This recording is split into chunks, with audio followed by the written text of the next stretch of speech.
नमस्कार दोस्तों, मैं हूं संजीव।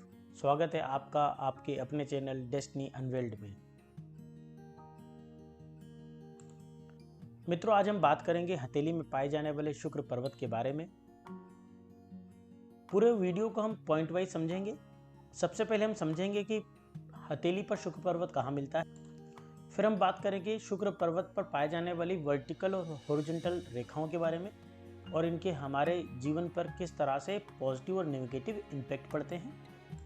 फिर हम बात करेंगे शुक्र पर्वत पर पाए जाने वाले विभिन्न शुभ और अशुभ चिन्हों के बारे में और इनके हमारे जीवन पर क्या शुभ और अशुभ प्रभाव पड़ते हैं। अंत में हम बात करेंगे शुक्र के उपायों के बारे में। यदि आपकी कुंडली में शुक्र खराब है या हथेली में शुक्र पर्वत की स्थिति अच्छी नहीं है तो कैसे उपाय कर सकते हैं, क्या क्या अलग मंत्रों का उच्चारण कर कर आप अपने शुक्र को बलवान और मजबूत कर सकते हैं।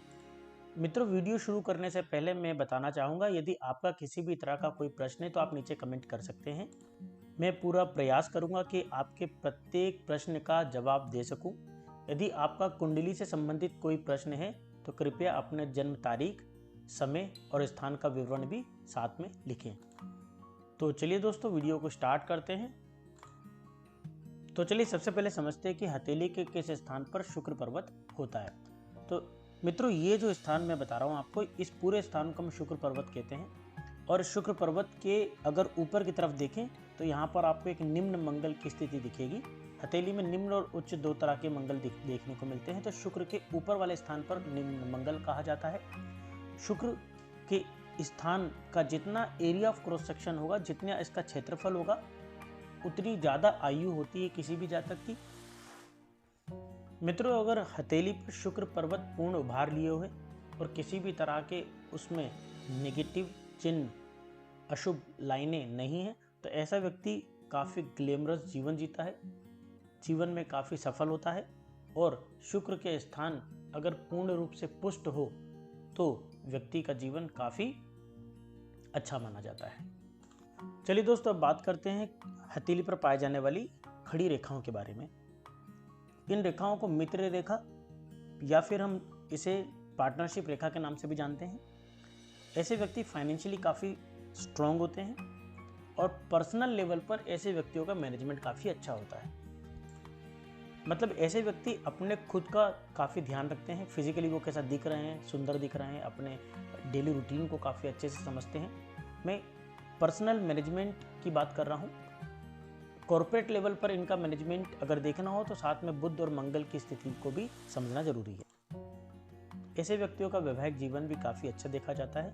या फिर अपने ऑपोजिट सेक्स, लड़का हो तो लड़की हो, लड़की हो तो लड़के से इसके संबंध काफ़ी मधुर होते हैं। मित्रों, अगर इस तरह की आड़ी रेखाएं शुक्र पर्वत पर देखने को मिलती हैं तो इन्हें हम चिंता रेखाओं के नाम से जानते हैं।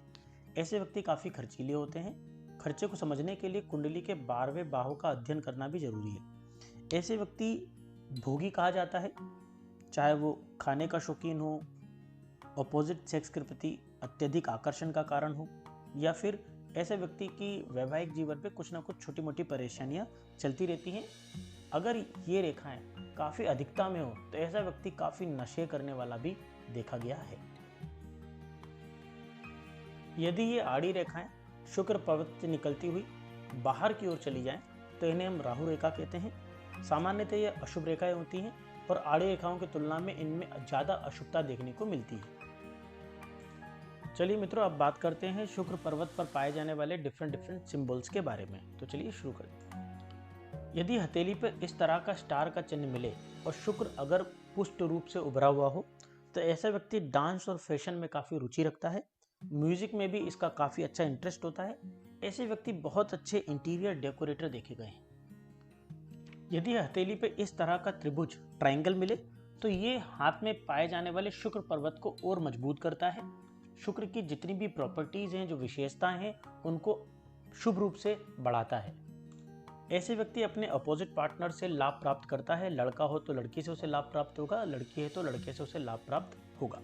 ऐसे व्यक्ति अपने आप को फिजिकली बहुत मेंटेन रखते हैं, प्रकृति प्रेमी होते हैं, प्राकृतिक सौंदर्य इनको काफ़ी पसंद आता है, हमेशा दूसरों की रिस्पेक्ट करते हैं। लेकिन यदि शुक्र का उभार अत्यधिक मात्रा में हो तो ऐसे व्यक्ति इगोइस्टिक भी देखे गए हैं, जो एक नेगेटिव टर्म शो करती है किसी भी व्यक्ति की पर्सनैलिटी में। तो इस चीज का विशेष ध्यान रखा जाए। परंतु कुल मिलाकर कहा जाए तो शुक्र पर्वत पर पाए जाने वाले इस तरह के त्रिकोण शुक्र पर्वत को बल देता है। देखिए, अगर इस तरह का स्क्वायर वर्ग हमारे शुक्र पर्वत पर देखने को मिलता है तो व्यक्ति लॉन्ग टर्म रिलेशनशिप में विश्वास रखता है। हो सकता है कि कुंडली में कुछ इस तरह के योग बन रहे हों कि पति पत्नी में झगड़ा होता हो और नौबत यहाँ तक आ जाए कि व्यक्ति तलाक लेना चाहता है, परंतु शुक्र स्थान पर मिलने वाले इस स्क्वायर के कारण वो लॉन्ग टर्म रिलेशनशिप को ज़्यादा प्रायोरिटी देगा और ऐसे केसेस में वो व्यक्ति कॉम्प्रोमाइज़ करके भी किसी भी तरह से अपने आप को डाइवोर्स जैसी स्थितियों में नहीं ले जाएगा। ऐसे व्यक्ति हमेशा प्रयास करते हैं कि जिस भी तरह के संबंध हो, चाहे वो फ्रेंडशिप हो, लव अफेयर्स हो, माता पिता से संबंध हो, वो लॉन्ग टर्म रिलेशनशिप में रहें, लंबे समय तक उन्हें उन संबंधों का लाभ मिलता रहे। यदि त्रिशूल आकार का कोई चिन्ह शुक्र पर्वत पर देखने को मिलता है तो ऐसे व्यक्ति कला नृत्य में ज़्यादा रुचि रखते हैं। ज़्यादातर ऐसे व्यक्तियों की लव मैरिज देखी गई। यह त्रिशूल व्यक्ति के शुक्र के प्रभाव को अत्यधिक बढ़ा देता है, एक विशेष योग्यता देता है। मीडिया, पत्रकारिता, डांस, इन सारी चीज़ों में ऐसे व्यक्ति विशेष मान सम्मान प्राप्त करते हैं। यदि शुक्र पर्वत पर इस तरह का सर्कल हो तो व्यक्ति में अधिक कामुकता देखी जाती है। ऐसे व्यक्ति अत्यधिक भोगी होते हैं, किसी भी चीज़ का उपभोग, किसी भी चीज़ का यूज़ बहुत एक्सेसिव अमाउंट में करते हैं। यदि इस तरह का द्वीप शुक्र पर्वत पर मिलता है तो व्यक्ति लॉन्ग टर्म रिलेशनशिप में विश्वास नहीं करता है, इन्हें यौन समस्याओं से भी जूझना पड़ता है। प्रेम में सामान्यतः ये व्यक्ति असफल होते हैं और लव मैरिज जैसी चीज़ों में भी बहुत ज़्यादा कॉम्प्लिकेशन देखने को मिलता है। यदि शुक्र पर्वत पर क्रॉस मिलता है तो ऐसे व्यक्ति मैनेज्ड नहीं होते हैं, ज़्यादातर जो भी योजना बनाते हैं उसमें असफल हो जाते हैं। ऑपोजिट सेक्स से ज़्यादा परेशानी होती है, यौन संबंधित रोगों भी इन्हें परेशान करते हैं। शुक्र बिजनेस और रिलेशनशिप को रिप्रेजेंट करता है यहाँ पर, और ऐसे व्यक्तियों को रिलेशनशिप और बिजनेस में, पार्टनरशिप में नुकसान मिलता है। इस तरह का काला धब्बा भी शुक्र पर्वत पर अच्छा नहीं माना जाता है। ऐसे व्यक्तियों को अपशय, मान सम्मान में हानि प्राप्त होती है, प्रेम में भी धोखा देखने को मिलता है। यदि शुक्र पर्वत का झुकाव मणिबंध रेखाओं की तरफ हो तो ऐसे व्यक्ति वर्ल्ड टूर पर निकल जाते हैं, देश विदेश की यात्राएं करते हैं, अपने घर से सामान्यतः बाहर रहते हैं। यदि कुंडली के 12वें स्थान पर राहु स्थित हो तो इस तरह की विदेश यात्राएं और बढ़ जाती हैं। मित्रों, अब बात करते हैं शुक्र के उपायों के बारे में। यदि हाथ या कुंडली में शुक्र कमजोर हो तो आप यह उपाय कर सकते हैं। प्रत्येक दिन आप कांच के पात्र में जल पिए, इससे शुभता आती है शुक्र में। एकादशी का उपवास करें। ऐसे व्यक्ति अगर शिव आराधना करें तो भी उन्हें काफ़ी लाभ देखने को मिलता है। ऐसे व्यक्ति ओम का जाप करें या शुक्र के बीज मंत्र का जाप करें तो शुक्र पर्वत में शुभता आती है।